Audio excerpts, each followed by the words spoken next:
मसीह यीशु के बाबरकत नाम में आप सबको सलाम। मेरा नाम पादरी सलास है और मैं आपको फेथ टीवी के प्रोग्राम बाइबल के मुताबिक में खुशामदीद कहता हूँ।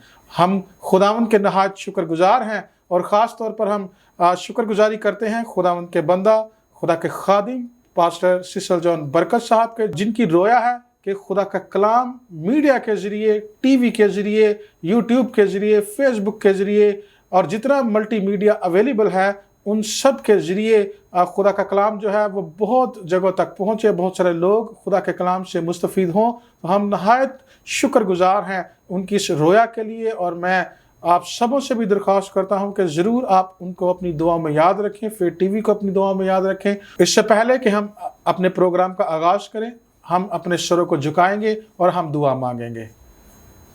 कदूस मेहरबान खुदा, तो जो कायनात का खालिक और मालिक है, हम तेरे सामने झुकते हैं, तेरे नाम को मुबारक कहते हैं। खुदाम तू ही अजीम है, खुदाम तेरी हिकमत से, तेरी खुदा वसातत से ही हम यहाँ पर मौजूद हैं और खुदाम आज के सारे प्रोग्राम पर, गुफ्तगू पर तेरी बरकत चाहते हैं। फेथ टीवी के नाजरीन पर तेरी बरकत चाहते हैं। खुदाम जो कुछ आज बोला जाए, सीखा जाए, सिखाया जाए, खुदाम ये हमारी अंडरस्टैंडिंग को डेवलप करने में मदद फराहम करे और हम इससे बरकत पाएँ। खुदाम हम सबों को बरकत दे, यीशु नासरी के नाम से, आमीन। नाज़रीन, हमारी दुनिया जितनी दीदनी है उतनी ही यह नादीदनी भी है। उतनी ज़्यादा दीदनी चीज़ें इस दुनिया में मौजूद नहीं हैं जितनी इस सारी कायनात में अनसीन चीज़ें पाई जाती हैं। और इन सारी अनसीन चीज़ों का ताल्लुक बिलवास्ता या बिलावास्ता इंसान के साथ है और खुदा ने ख़ास तौर पर ये नेमत भी इंसानों को दे रखी है कि वो रूहानी एतबार से इन चीज़ों को देखें, परखें और इनका इल्म हासिल करें। और खुदा ने अपना कलाम भी हमें इसलिए दिया, अगर हम इसकी गहरे तौर पर समझ बूझ रखते हैं तो ज़रूर हम इन अनसीन चीज़ों को अप्रोच कर सकते हैं। और आज का हमारा जो अनवान है वो भी इसी ताल्लुक से है। हम अनसीन या सुपर नेचुरल आलम में स्टेप इन करेंगे और इन चीज़ों को सीखने की कोशिश करेंगे। और मैं उम्मीद रखता हूं कि आज हमारे दरमियान जो गेस्ट हैं, जो मेहमान हैं, ज़रूर आप उनकी सारी तालीमात से बरकत पाएंगे। बहुत सारी चीज़ें आपके लिए शायद नई होंगी, नई चीज़ें आप पर अया की जाएंगी। ज़रूर आप इस प्रोग्राम को आखिर तक देखें ताकि आप बरकत पाएं और नई चीज़ों का इदराक हासिल करें। और आज हमारे साथ जो मेहमान हैं, गेस्ट हैं, उनका नाम है पास्टर हेनरी सिसल नीलम साहब। इनका ताल्लुक शारजा से है। हम इन्हें बाइबल के मुताबिक सेट पर खुशामदीद कहते हैं। पारी साहब, थैंक यू वेरी मच। हम आपको खुशामदीद कहते हैं, आपकी आमद का शुक्रिया। मैं चाहता हूं कि आप फेथ टीवी के नाजरीन के लिए अपना मुख्तसर तारफ़ पेश करें। मेरा नाम पास्टर हेनरी सिसल नीलम है और मेरा ताल्लुक दुबई से है। मेरा चर्च जो है वो शारजा में है और संडे के दिन वहाँ पे अब छुट्टी होती है तो संडे के दिन चर्च लगता है हमारा। और पिछले कई सालों से खुदा मुझे दुबई में इस्तेमाल कर रहा है। हमारी जो मेन खिदमत है वो ज़्यादातर लेबर कैंप्स में बहुत सारे पाकिस्तानी, इंडियन और अफ्रीकन, नेपाली, ये बहुत लो सैलरी पे काम करने वाले लोग हैं और इनके लिए शहर से बाहर, दुबई में शहर से बाहर कैंप्स बनाए हुए हैं जहाँ पे ये लोग रहते हैं। और वहाँ पे कोई चर्चेस नहीं है, वहाँ पे बहुत सारी ऐसी चीज़ें हैं जो इनके लिए बदी का सबब बन रही हैं, क्योंकि वहाँ पे शराब खाने हैं, वहाँ पे कुछ ऐसे अड्डे हैं जहाँ पे ये लोग जाते हैं और अपने आप को गुनाह में इन्वॉल्व कर लेते हैं। तो हमारा टारगेट चर्च का ये है कि इससे पहले कि ये शराब खाने की तरफ जाएं, इससे पहले कि ये उन बदी की तरफ जाएं, हमारे लोग, हमारे इवेंजलिस्ट उनके पास जाते हैं और उनको इसमें से निकालते हैं। तो मेन खिदमत, अगर आप हमारे चर्च में भी आएंगे तो शायद 80-90% आपको लेबर क्लास मिलेगी और इसी के लिए खुदा हमें इस्तेमाल कर रहा है। जी पास साहब, थैंक यू वेरी मच। बड़ी मुश्किल खिदमत का चुनाव आपने किया है, क्योंकि मुझे शख्सी तौर पर ये इत्तेफाक हुआ कि मैं उन लेबर कैंप्स को देख सकूं और आपने जैसे फरमाया कि ज़िंदगी मुश्किल है और बदकारी के बहुत सारे लवाजमात भी मौजूद जी, हैं। जी, जी। तो प्रैक्टिकली एक मुश्किल स्टेप है। जी, हम जी। खुदा का शुक्र अदा करते हैं कि आप इस काम को का बोझ आपने उठाया है। जी। नाजरीन, हम जिस उन्वान पर आज बात करना चाहते हैं ये भी एक मुनफरिद उन्वान है और इसका नाम है सोल टाई, यानी रूहों का बाहमी इश्तराक, रूहों का आपस में जुड़ना, उनका आपस में कनेक्शन। और इसी ताल्लुक से आज हम तफसील से सीखेंगे। नाजरीन, हम अपनी गुफ्तगू का आगाज़ करते हैं और पादरी साहब से जानेंगे सबसे पहले कि पादरी साहब ये सोल टाई है क्या? सोल टाइज को समझने के लिए मैं आपको पहले थोड़ी सी फाउंडेशन रखना चाहता हूं ताकि आप अच्छे से उस चीज़ को समझ सकें। ये आज हमारे पास सबके पास मोबाइल्स हैं और मोबाइल्स में जब आप देख रहे होते हैं तो आपको अपने नेटवर्क भी नज़र आ रहे होते हैं, जिस नेटवर्क से आपने वो मोबाइल रजिस्टर किया हुआ है या सिम ली हुई है, तो वो मोबाइल के वो नेटवर्क के सिग्नल आपके पास आ रहे होते हैं, लेकिन वो सिग्नल हम देख नहीं सकते हैं, वो सिग्नल हमें नज़र नहीं आ रहे होते हैं। आप घर में बैठे होते हैं तो वाईफाई आपके फ़ोन के साथ कनेक्ट होता है, लेकिन वाईफाई को हम देख नहीं सकते, लेकिन फ़ोन बता रहा होता है कि कुछ ना कुछ इस फ़ोन के साथ कनेक्टेड है। तो सोल टाइज भी बिल्कुल एक ऐसी चीज़ है, एक इसे कहते हैं एक इनविजिबल बॉन्ड। इनविजिबल बॉन्ड का मतलब है अनदेखा, जो नज़र ना आए, एक ऐसा रिश्ता, एक ऐसा नेटवर्क जो दो लोगों को या दो से ज़ायद लोगों को आपस में कनेक्ट करता है। तो कलाम में होसिया की किताब उसके 4 बाब और 6 आयत में लिखा हुआ है, मेरे लोग अदम मार्फत की वजह से हलाक हो रहे हैं। इंग्लिश में इसे इस तरह लिखा गया है, my people are perishing because of lack of knowledge. मतलब उनके पास नॉलेज नहीं है जिसकी वजह से वो लोग हलाक हो रहे हैं। इशू ये है कि नॉलेज जब हमें मिलती है हम बच जाते हैं। अभी आपको ताज़ा तरीन मैं मिसाल दे दूं, कोविड जब आया, कोरोना वायरस आया, तो हमें किसी को पूरी दुनिया में इसकी नॉलेज नहीं थी, लोग मर रहे थे।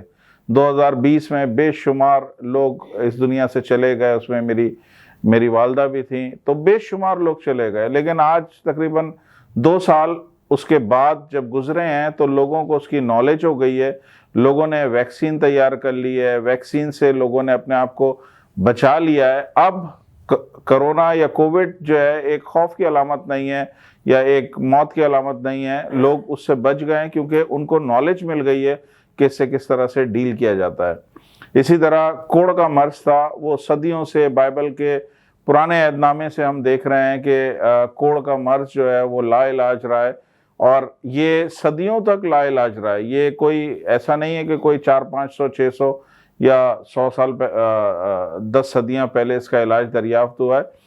जब पाकिस्तान आज़ाद हुआ है, जब पाकिस्तान को इंडिपेंडेंस मिली है, उसके आसपास ही कोढ़ का मर्ज का इलाज दरियाफ्त हुआ है।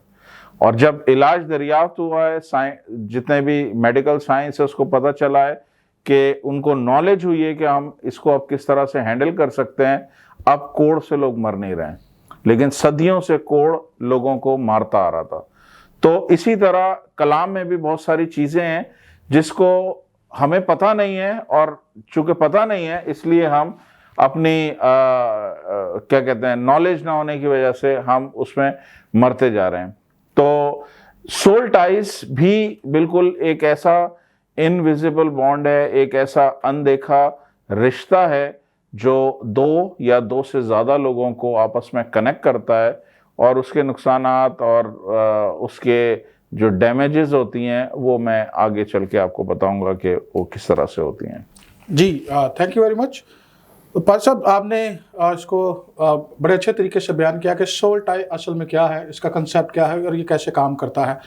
लेकिन मैंने देखा है कि नाकदीन ये अक्सर कहते हैं कि सोल टाई का जिक्र बाइबल मुकद्दस में नहीं मिलता। तो हम इसको कैसे देखते हैं कि बाइबल मुकद्दस में इसका जिक्र कहाँ पर है? देखें, बाइबल में अगर आप बहुत सारी चीज़ें ऐसी हैं जिसका जिक्र नहीं मिलता है, लेकिन हम उस पर बिलीव करते हैं। फॉर एग्जाम्पल, बाइबल में ट्रिनिटी का कहीं पे भी जिक्र नहीं है। इंग्लिश की उठा लें, उर्दू की उठा लें, ये लफ्ज़ आपको कहीं नहीं मिलेगा ट्रिनिटी और तसलीस। लेकिन इसका मतलब ये नहीं है कि हम उस पर बिलीव नहीं करते हैं, हम बिल्कुल बिलीव करते हैं ट्रिनिटी पे। बाइबल में आपको रैप्चर का वर्ड कहीं नहीं मिलेगा। रैप्चर का मतलब है जब यीशु मसीह आएंगे तो कलीसिया उठा ली जाएगी।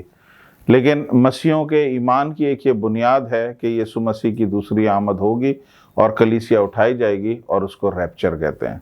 तो आपको ये दो लफ्ज़ आपको बाइबल में नहीं मिले हैं, लेकिन ये हमारा एक सॉलिड फाउंडेशन है मसीह फेथ की, कि हम इस पे ईमान रखते हैं कि जी रैप्चर भी है और ट्रिनिटी भी है।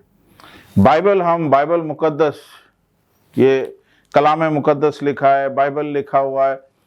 बाइबल, पूरी बाइबल में बाइबल का लफ्ज़ नहीं लिखा हुआ। इंग्लिश की बाइबल उठा लें, उर्दू की उठा लें, बाइबल लफ्ज़ कहीं नहीं लिखा है, लेकिन हम इस पे ईमान रखते हैं।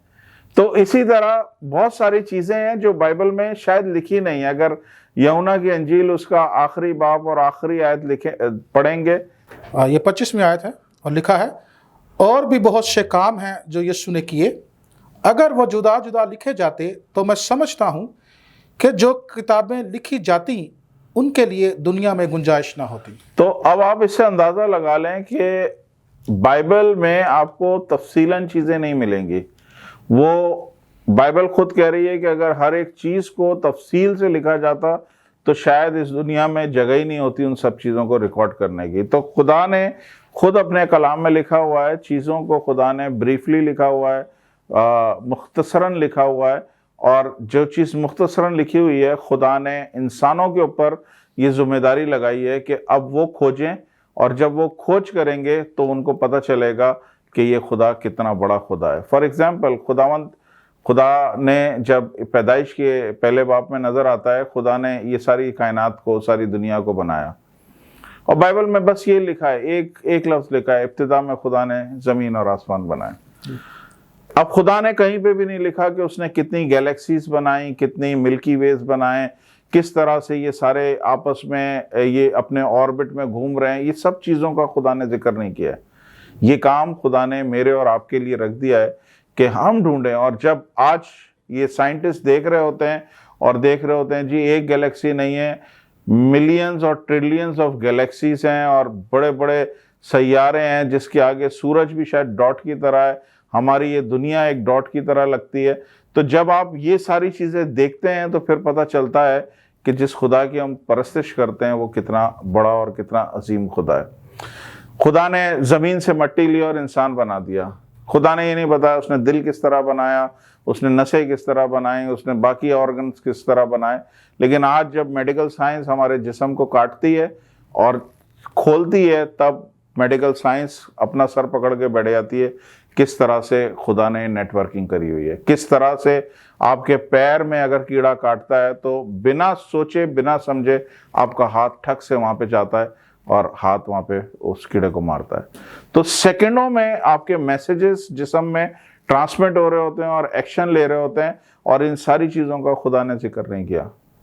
ये हमारे लिए खुदा ने छोड़ दिया कि हम ढूंढें, और हम इस चीज़ को जब ढूंढेंगे तो हमें पता चलेगा हमारा खुदा कितना अजीम है। तो जब बात होती है सोल टाइज, कि सोल टाइज का जिक्र नहीं है बाइबल में, जी बिल्कुल जिक्र नहीं है। सोल टाइज वर्ड आपको नहीं मिलेगा, लेकिन सोल टाइज जिस तरह ट्रिनिटी हमारे लिए बिलीव करने वाली बात है, जिस तरह रैप्चर हमारे लिए बिलीव करने वाली बात है, जिस तरह बाइबल पे हम बिलीव करते हैं, इस तरह सोल टाइज भी जब हम ढूंढेंगे तो हमें नज़र आ जाएगा, और मैं आपको बताऊंगा कि किस तरह से हम सोल टाइज को बाइबल में तलाश कर सकते हैं। जी, थैंक यू वेरी मच।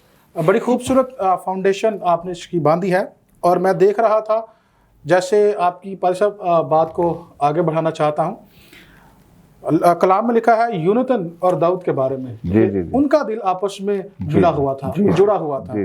तो इससे हम आइडिया लगा सकते हैं कि कैसे सोल टाई काम करता है। जब हमारे दिल मिल जाते हैं तो हमारा राबिता हो जाता है। जी बिल्कुल। तो पाद साहब, जबकि हमने ये सीखा है कि बाइबल में गो के इसका जिक्र वाज़िह तौर पर मौजूद नहीं है, लेकिन हम ईमान रखते हैं कि ये ज़रूर मौजूद है। और जब ये मौजूद है तो मैं आपसे पूछना चाहता हूँ कि ये कैसे डेवलप होता है, ये कैसे तामीर होता है, इसके बारे में आप ज़रा वजाहत कीजिएगा। देखें, आप अगर पहला थिस्सलुनीकियों और उसका 5वां बाब और 23वीं आयत देखेंगे, अगर पढ़ें तो आपको वहां से आहिस्ता आहिस्ता सुराग मिलना शुरू होंगे। जी पढ़िए। खुदा के कलाम में लिखा है, खुदा जो इत्मीनान का चश्मा है आप ही तुमको बिल्कुल पाक करे और तुम्हारी रूह और जान और बदन हमारे खुदावंद यीशु मसीह के आने तक पूरे पूरे और बेऐब महफूज रहें। आमीन। तो यहाँ पे हमें एक छोटा सा सुराग मिलता है, एक थोड़ा सा क्लू मिलता है कि खुदा बोल रहा है कि खुदावंद यीशु मसीह की जब आमद सानी होगी, खुदावंद यीशु मसीह जब दूसरी दफ़ा आएंगे, तो खुदावंद यीशु मसीह की ये हार्ट डिज़ायर है, उनके दिल की धड़कन है कि हमारा जान, रूह, बदन तीनों के तीनों महफूज रहें। और यहाँ से हमें पता चलता है कि एक इंसान जो है वो खाली ये जिस्म नहीं है। जिस तरह जब खुदा इंसान बना रहा था तो खुदा ने बोला हम इंसान को अपनी छवि पे बनाएंगे, अपनी इमेज पे बनाएंगे। इसका मतलब है जिस तरह हम खुदा को बोलते हैं कि खुदा हमारा ट्रिनिटी का खुदा है, खुदा हमारा तसलीस का खुदा है, और खुदा हमारा एक ही खुदा है, लेकिन बाप, बेटा और रूह कुद्दुस को मिल के वो एक खुदा बनता है। तो जब खुदा हमारा बाप, बेटा और रूह कुद्दुस है और एक खुदा में आपको तीन इस तरह के एलिमेंट मिलते हैं कि एक बाप है, एक बेटा है और एक रूह कुद्दुस है, और ये मिला के एक खुदा बनता है। और वो खुदा जब इंसान को बना रहा है और बोल रहा है कि मैंने इंसान को अपनी इमेज पे बनाना है, तो खुदा ने भी हमें बिल्कुल ट्रायून यानी ट्रिनिटी की तरह बनाया है। हमारे अंदर भी एक ट्रायून नेचर है, हमारे अंदर भी एक तसलीस है, उसको कहते हैं जान, रूह और बदन। इंग्लिश में कहते हैं स्पिरिट, सोल एंड बॉडी। बहुत सारे हमारे लोग जो हैं वो इस चीज़ को लेके कंफ्यूज होते हैं। वो बाज़ दफ़ा स्पिरिट को सोल बोल देते हैं, सोल को स्पिरिट बोल देते हैं। उनको नहीं समझ में आती कि सोल क्या चीज़ है, स्पिरिट क्या चीज़ है। तो इससे पहले कि मैं ये बताऊं कि ये डेवलप कैसे होती है, ये जानना आप लोगों के लिए ज़रूरी है कि ये तीन जो हमारे जिससे हम बने हैं, ये तीन एक्चुअली किस तरह से फंक्शन कर रहे होते हैं। हमारी जो बॉडी है ये आप सबको नज़र आ रही है। हमारी जो बॉडी है इसमें आपको ऑर्गन नज़र आएंगे, इसमें आज़ा नज़र आएंगे, इसमें आपको गोश्त, हड्डी, नसें नज़र आएंगी, इसमें आपको जिस्म के और ऑर्गन नज़र आएंगे, दिल, कलीजी और पता नहीं क्या क्या जो कुछ है, ये सब आपको नज़र आएंगे। ये सब हमारे बॉडी का पार्ट है, ये बॉडी है। इसी तरह एक सोल होती है, सोल को उर्दू में जान लिखा हुआ है। सोल भी उतनी ही पावरफुल है। तो जब हमें ये पता चलेगा कि सोल क्या चीज होती है, स्पिरिट क्या चीज होती है, बॉडी क्या चीज होती है, हम इनको तीन अलग अलग एंगल से देख सकते हैं। तो सोल जो होती है, सोल के भी तीन हिस्से होते हैं। ये बड़ा इंपॉर्टेंट है, आप लोग इस चीज को नोट डाउन करें। सोल जो होती है उसके तीन हिस्से, जैसे बॉडी है इसमें हमारे पास बहुत सारे हिस्से हैं। इसमें हमारी एक खाल है, खाल के नीचे शायद नसें हैं, नसों के नीचे शायद गोश्त है, हड्डियां हैं, फिर अंदर आपको जिस्म के सारे आज़ा मिल जाएंगे। ये हमारी बॉडी है, हम जिसको छू सकते हैं, हम जिसको टच कर सकते हैं, हम फील कर सकते हैं, ये सारा। और इसी बॉडी में 5 सेंसेस भी हैं, जिसको हम कहते हैं टच करने का सेंस, चखने का सेंस, सूंघने का सेंस, महसूस करने का। ये 5 किस्म के सेंसेस हैं जो इस बॉडी में हैं। लेकिन जब हम सोल की बात करते हैं, सोल बड़ी इंपॉर्टेंट चीज है। तो अब मैं बात करता हूं सोल की। सोल के 3 हिस्से हैं। पहला हिस्सा कहलाता है विल, दूसरा हिस्सा कहलाता है इमोशंस और तीसरा हिस्सा कहलाता है माइंड। पहले मैं आपको विल के बारे में बता दूं। विल का मतलब है, उर्दू में कहते हैं इरादा। जितने भी हम अपनी जिंदगी में इरादे करते हैं वो हम अपनी सोल में करते हैं। ये एक डीप स्टडी है, आपको समझने की जरूरत है। जब हम अपने सोल में एक इरादा करते हैं कि मैंने आज से सिगरेट नहीं पीनी है, तो हमारी बॉडी जो है ना उसको ओबे करती है, हमारी बॉडी उसको मानती है। हम अपनी सोल में इरादा करते हैं कि मैंने शराब नहीं पीनी है, तो हमारी बॉडी उसको मानती है। तो ये जितने भी इरादे, जितने भी आप फैसले करते हैं ना, ये आपकी बॉडी का हिस्सा नहीं है, ये आपकी सोल का हिस्सा है। आप इरादा करते हैं कि मैंने चर्च जाना है, भले आप थके हुए हैं, भले आप रात भर जाग के आए, सुबह आपने चर्च जाना है, ये आपका इरादा है। तो बॉडी भले कितनी भी थकी होगी, सुबह सुबह बॉडी उठेगी, तैयार होगी और चर्च के लिए रवाना होगी, क्योंकि सोल में ये पावर है कि वो बॉडी को यूज कर सकती है। वो अपने फैसले से बॉडी को कहीं पे भी मूव कर सकती है। हमने किसी बदी की जगह पे जाना है, हम दुबई में रहते हैं, वहां पे नाइट क्लब्स हैं, वहां पे इस तरह के सारे काम बड़े खुले चल रहे होते हैं। तो एक आदमी जब अपने कदम किसी बदकारी की तरफ उठाता है ना, तो उसका फैसला वो कहाँ करता है? वो अपनी सोल में करता है। और जब वो सोल में फैसला करता है, जिस्म अपने आप चलने लग जाता है।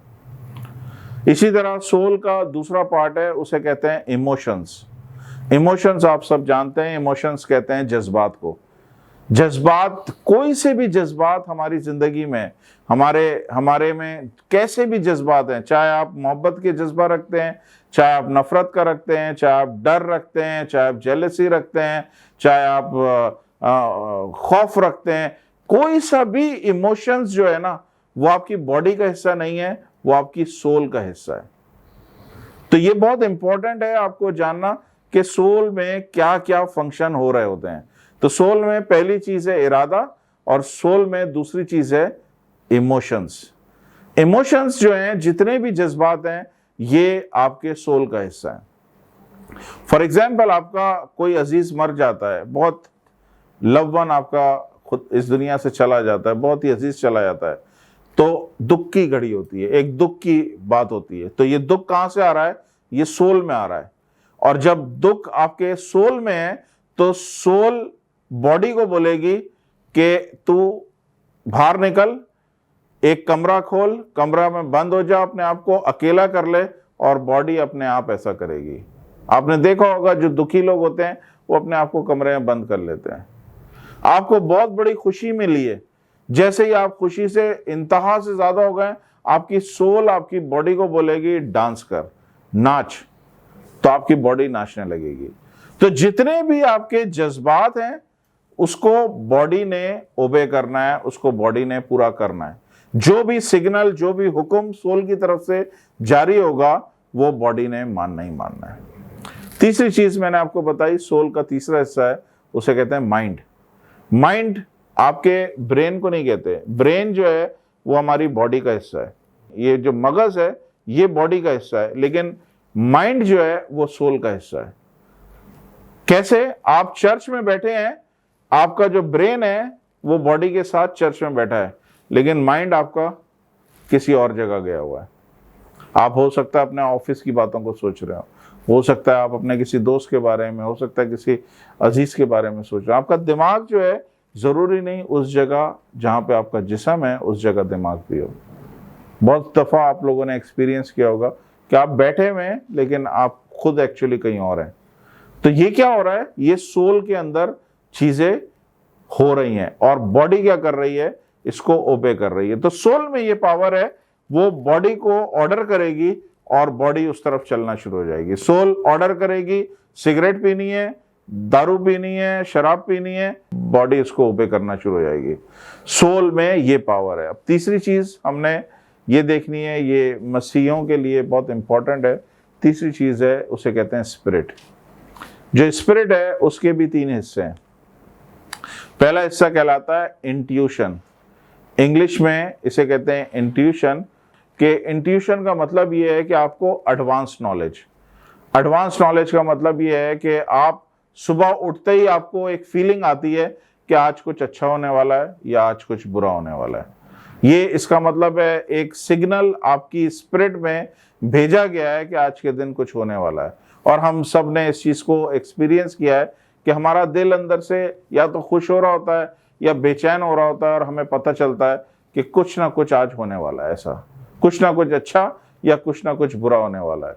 बाज दफा आप ड्राइव करके जा रहे होते हैं, आपका एक ही रास्ता है जाने का, लेकिन अचानक से एक इंट्यूशन आपके दिमाग में एक ख्याल आता है, आज मैं इस रास्ते से नहीं जाऊंगा, आज मैं घूम के दूसरे रास्ते से जाऊंगा।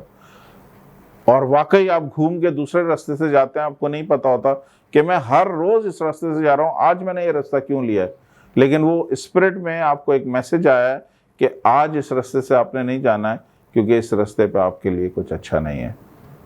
तो ये जो चीज है ये स्पिरिट का हिस्सा है और इसे कहते हैं इंट्यूशन। दूसरा हिस्सा स्पिरिट का है, उसे कहते हैं कॉन्शियंस। कॉन्शियंस को आप ज़मीर समझ लें। ये कॉन्शियंस जो है ये एक ऐसी चीज है जो स्पिरिट में ऑपरेट होती है, ये स्पिरिट का हिस्सा है। और कॉन्शियंस इतना पावरफुल है कि ये आपको जगा के भी रख सकता है, आपको झंझोड़ के भी रख सकता है। मान लें आप अपने घर से निकलते हैं और जब आप घर से निकलते हैं, एक छोटा बच्चा जूते पॉलिश कर रहा होता है और जैसे ही वो जूते पॉलिश कर रहा होता है आपको बोलता है साहब मैं आपके जूते पॉलिश करूं, आप जूते पॉलिश करवाते हैं। और जब वो जूते अच्छे से मेहनत से पॉलिश कर लेता है, आपसे बोलता है जी मुझे 10 रुपये या 100 रुपये मुझे आप दें। और आप उसको 100 रुपये 10 रुपये नहीं देते हैं, बल्कि उसी जूते से आप उसको ठोकर मारते हैं और आगे निकल जाते हैं। 10 कदम आप आगे बढ़ते हैं, आपके अंदर कोई चीज़ चुभना शुरू हो जाती है कि मैंने जो किया ठीक नहीं किया है। ये है कॉन्शियंस। आपने अपनी वाइफ के साथ कोई बुरी बात बोली है, कोई तकलीफदेह बात बोली है, आपने अपने बच्चों को कोई ऐसी बात बोली है, तो बाद में आपको एहसास होता है कि मुझे ऐसी बात नहीं करनी चाहिए थी, मुझे कुछ और बोलना चाहिए था, मैं कोई और भी लफ्ज़ यूज़ कर सकता था।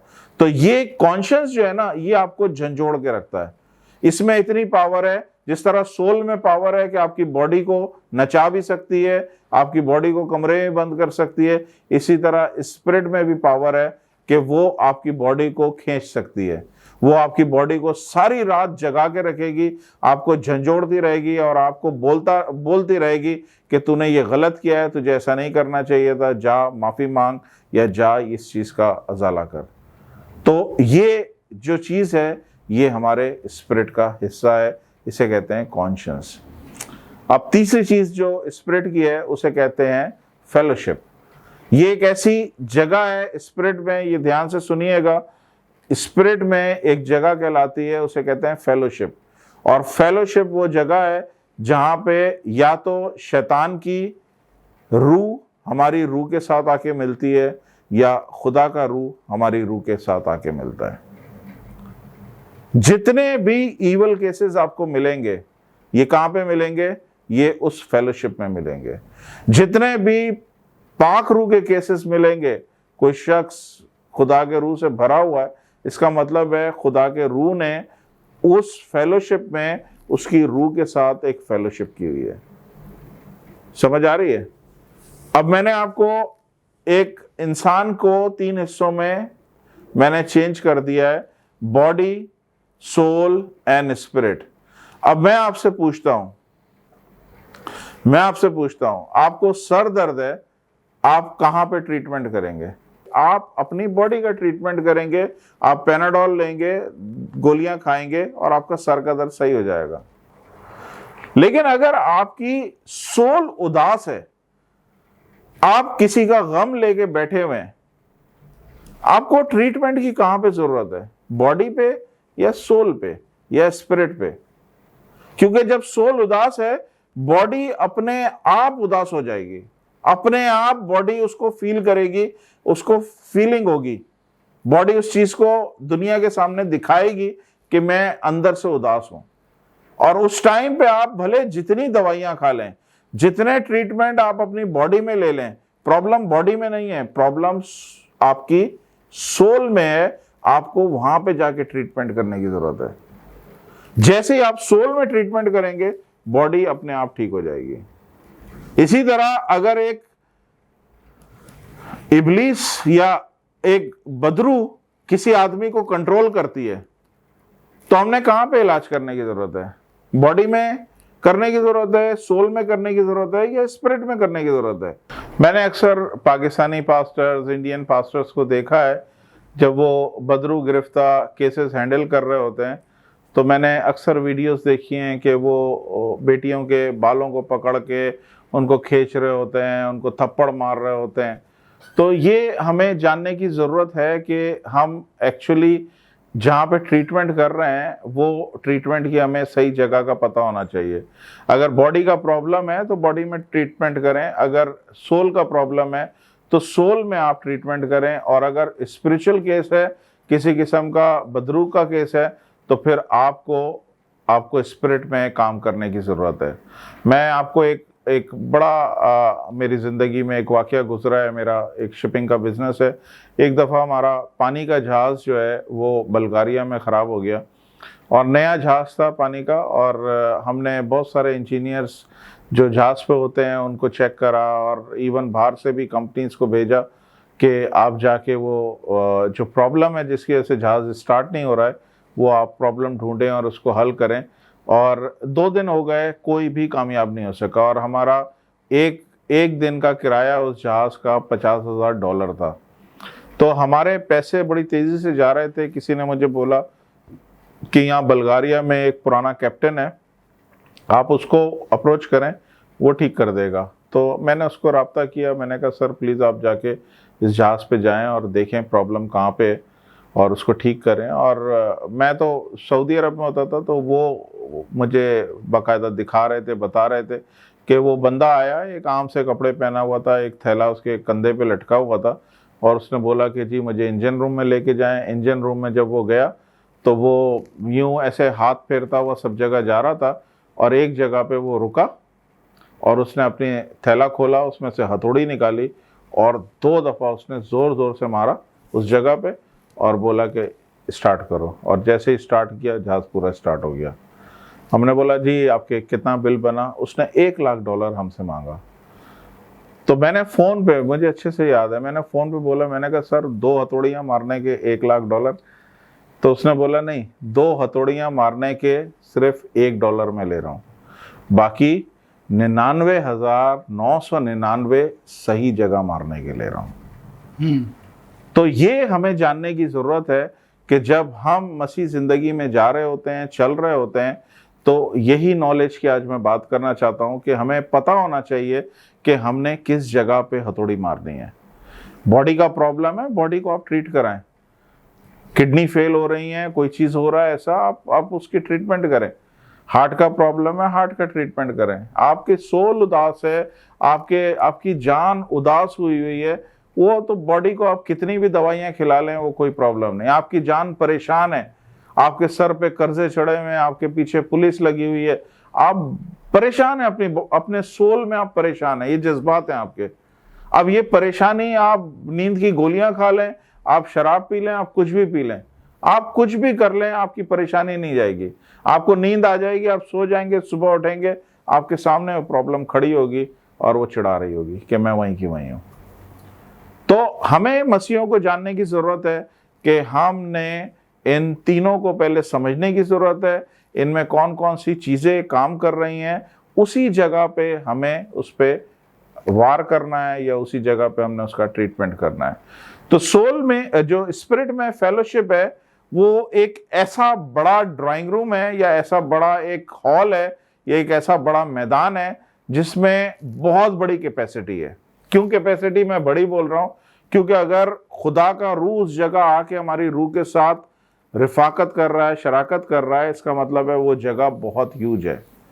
एक दफा बाइबल में जिक्र है कि एक आदमी था जिसमें लश्कर था, लश्कर में 6,000 बदरुएं होती हैं। तो इसका मतलब है वो 6,000 बदरुएं सिर्फ उस एरिया में आके बैठी हुई थी जो जगह है फेलोशिप की। तो ये जो फेलोशिप का एरिया है, ये आप डिफाइन नहीं कर सकते, आप एक्सप्लेन नहीं कर सकते कितना बड़ा है, क्योंकि अगर 6,000 बदरुएं उस जगह पे आके बैठी हुई हैं, खुदा का रूह भी उधर आके बैठता है, तो इसका मतलब है ये कोई सुपर नेचुरल हम बात कर रहे हैं, जो बहुत बड़ा जगह है जिसमें कुछ भी हो सकता है। हालेलुया। तो अब जब हमने पहला थिस्सलुनीकियों पढ़ा, उसका 5वां बाब और 23वीं आयत हमने देखी है, उसमें लिखा है, फिर से मैं पढ़ देता हूं, खुदा जो इत्मीनान का चश्मा है, आप ही तुमको बिल्कुल पाक करे और तुम्हारी रूह और जान और बदन हमारे खुदावंद यीशु मसीह के आने तक पूरे पूरे और बेऐब महफूज रहें। तो ये चीज जो है ना, ये एक तरह का एक घंटी की तरह है मसीहों के लिए। अगर इस आयत को गौर से देखें ना, तो हमें समझ में आएगा कि खुदावंद यीशु मसीह जब आएंगे तो वो खाली हमारे जिस्मों के लिए या हमारी रूहों के लिए नहीं आ रहे हैं, वो हमारी सोल के लिए भी आ रहे हैं, क्योंकि वो चाहता है कि ये तीनों चीजें बचाई जाएं, ये तीनों चीजें बचाई जाएं। अब किस तरह से बचाई जाएं, सुनिएगा ध्यान से। जब हम खुदावंद यीशु मसीह को कबूल करते हैं, तौबा करते हैं, हम पानी में डूब के बपतिस्मा लेते हैं, तो क्या होता है, हमें एक खुदा नई रूह देता है, एक हमारे में एक नई रूह खुदा डालता है, और हम वो रूह जब हम में आती है तो खुदा डिमांड करता है कि इस रूह को हमने ग्रो करना है। ये एक बेबी रूह होती है, जैसे बच्चा हमारे बॉडी में आता है, माँ के पेट में आता है, तो वो वक्त के साथ साथ ग्रो होता है और एक टाइम पे वो इस दुनिया में आता है। इसी तरह जब ये रूह खुदा हमें एक नई रूह देता है तो उसको हमने क्या करना है, उस रूह को हमने ग्रो करना है। और ग्रो किस तरह से करना है कि हमने उसे कलाम की ग़िज़ा, कलाम का दूध पिलाना है, उसे कलाम की ग़िज़ा खिलानी है। हमने उसको इस तरह से तरबियत करना है कि वो कलाम में वो रूह मजबूत होती जाए, बढ़ती जाए, और एक टाइम आएगा रूह हमारी स्ट्रांग हो जाएगी। और जब रूह स्ट्रांग हो जाएगी तो रूह क्या करेगी, आपकी बॉडी बीच में है, आपकी बॉडी बीच में एक तरफ सोल है और एक तरफ रूह है। और फिर रूह क्या करेगी, जब वो स्ट्रांग होगी तो रूह आपकी बॉडी को खींचेगी कि इस तरफ चल। और खुदा के कलाम में क्या लिखा है, जितने लोग खुदा की रूह की हिदायत से चलते हैं वही खुदा के बेटे और बेटियां हैं। तो इसका मतलब ये है कि हमने इस रूह पे काम करना है जो खुदा ने हमें बपतिस्मे के टाइम पे हमारे उसमें भेजी है। अब वो रूह जैसे ही हम में आती है, खुदा का रूह उस रूह के साथ कनेक्शन एस्टेब्लिश हो जाता है, और फिर हम रूह में गहरी गहरी बातों को सीखने लगते हैं। उससे पहले ये बातें हमें समझ में नहीं आती, लेकिन बपतिस्मे के फौरन बाद हम उस रूह की वजह से, तो क्या होता है, खुदा जो रूह देता है, आपको याद है कि खुदा ने जब आदम और हव्वा को बनाया और उसके बाद उन्होंने गुनाह किया और गुनाह के सबब से उनके बीच में जुदाई हो गई, हुआ क्या, हुआ ये कि वो जो रूह का कनेक्शन था ना खुदा का और आदम का, वो रूह का कनेक्शन खत्म हो गया और उसके बीच में गुनाह आ गया। लेकिन जब खुदावंद यीशु मसीह आए तो बाइबल बताती है खुदावंद यीशु मसीह ने, जैसे खुदा बाप ने फूंक मारी थी उस आदम के नथनों में, इसी तरह खुदावंद यीशु मसीह ने भी जब जा रहे थे आसमानों पे तो उन्होंने फूंक मारी, वही दोबारा फूंक मारी और बोला रूल कुद्दुस लो। तो वही चीज जो हजारों साल पहले खुदा बाप ने करी थी, वही चीज यीशु ने दोबारा से बहाल करी और वो फूंक मार के एक नई रूह हमें दी। और वो जो रूह है वो हमारी बचाई हुई है, उस रूह पे कोई कंट्रोल नहीं है, वो रूह हमारी निजात याफ्ता है। जब हम मरेंगे वो रूह हमारी निजात याफ्ता है। लेकिन प्रॉब्लम ये है, यहाँ पे यीशु डिमांड कर रहा है, मुझे खाली रूह नहीं चाहिए, मुझे जिस्म भी निजात याफ्ता चाहिए, मुझे तुम्हारी सोल भी निजात याफ्ता चाहिए। अब जिस्म कैसे निजात याफ्ता होगा? जिस्म ऐसे निजात याफ्ता होगा कि जैसे हमें नई रूह मिली थी ना, इसी तरह जब हम खुदावंद यीशु मसीह में मरेंगे तो बाइबल बताती है जब खुदावंद यीशु मसीह आसमानों पे आएंगे तो हम सबको एक जलाली बदन मिलेगा। तो हमारी क्या होगी, हमारा जिस्म भी जो है एक नए सिरे से पैदा हो जाएगा। पहले हमारी रूह एक नए सिरे से पैदा हुई है, अब हमारा जिस्म भी नए सिरे से पैदा हो जाएगा। यानी हम रूह में बॉर्न अगेन हुए हैं, हम जिस्म में भी बॉर्न अगेन हो जाएंगे। और आप समझ लें ये दो चीजें बच गई। प्रॉब्लम आती है सोल में। सोल जो है ये वो चीज है जिस पे हमने काम करना है, क्योंकि जब हम बपतिस्मा लेते हैं, हम खुदावंद को कबूल करते हैं, हमारा जिस्म भी पुराना होता है, हमारी सोल भी पुरानी होती है। हमारा जिस्म कोई नया नहीं होता, हमारी सोल वही पुरानी होती है। सोल में क्या चीज है? इमोशंस हैं। सोल में क्या चीज है? माइंड है। सोल में क्या चीज है? विल है। तो अक्सर क्या होता है कि हम जब बपतिस्मा लेके नए सिरे से पैदा होते हैं, उसके बाद भी वही पुरानी चीजें हमें अपनी तरफ खींच रही होती हैं। क्यों? क्योंकि वो सोल अभी तक नई नहीं है। वही पुराना माइंड आपको बताता है कि चल आज गाने लगा के सुनते हैं, चल आज वीडियो देखते हैं, चल आज गंदी क्लिप देखते हैं, चल एक दफा सिगरेट पी लेते हैं, चल थोड़ी सी शराब पी लेते हैं। क्यों? क्योंकि माइंड आपका वहीं का वहीं है। आपका इरादा आपको बोलता है चल कुछ नहीं होता, एक दफा से ये कर लेते हैं, तो हमारी बॉडी उस तरफ चल रही होती है, क्योंकि अभी आपकी रूह जो खुदा से मिली है वो इतनी स्ट्रांग नहीं है कि वो बॉडी को खींच सके। तो इसलिए जो भी शख्स खुदा में नजात पाता है उसको ज़रूरत है कि उसे कलाम की अच्छी ग़िज़ा खिलाई जाए ताकि उसकी रूह मजबूत हो जाए। और जब रूह मजबूत होगी तो रूह जिस्म को खींचना शुरू करेगी और फिर वो बात पूरी होगी कि जो लोग खुदा की रूह की हिदायत से चलते हैं। हमने अपने सोल की हिदायत से नहीं चलना, हमने अपने रूह की हिदायत से चलना है। हालेलुया। तो ये एक बड़ा इम्पोर्टेंट है और हम सबको पता होना चाहिए कि किस तरह से हम अपनी ज़िंदगी में, तो जब सोल की बात आती है, हमारी रूह भी बॉर्न अगेन हो गई, हमारी जिस्म भी, जब यीशु आएगा हमें नया जिस्म दे देगा। लेकिन ये जो सोल है और सोल की तीनों चीज़ें हैं, ये थ्रू आउट जब तक हमारी ज़िंदगी है ये रिन्यू होती रहती है। रिन्यू का मतलब है रोज़ इसमें कटिंग हो रही होती है, रोज़ इसमें नई चीज़ें पैदा हो रही होती हैं। और आज अगर आप अपने आप को देखें तो आपको लगेगा कि आपकी सोल वाकई रिन्यू हो गई है। आज से 10 साल पहले आप शायद स्मोकिंग करते थे, अब स्मोकिंग नहीं कर रहे हैं।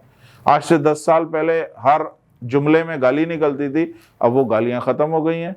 आज से 10 साल पहले आप शायद हो सकता है बहुत गुस्से वाले हों, लेकिन अब आपको तो सब्र आ गया, आप गुस्सा भी नहीं करते हैं।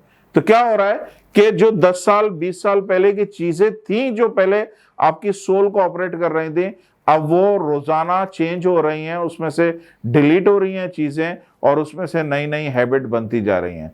पहले आप दुआ नहीं करते थे, अब दुआ करने बैठने लगे हैं। पहले आप जो काम करते थे, आहिस्ता आहिस्ता क्या होता है कि हमारे ये सोल मुकम्मल तौर पे नई हो जाती है। और बाइबल में लिखा हुआ है कि वो माइंड रखो जो मसीह का माइंड है।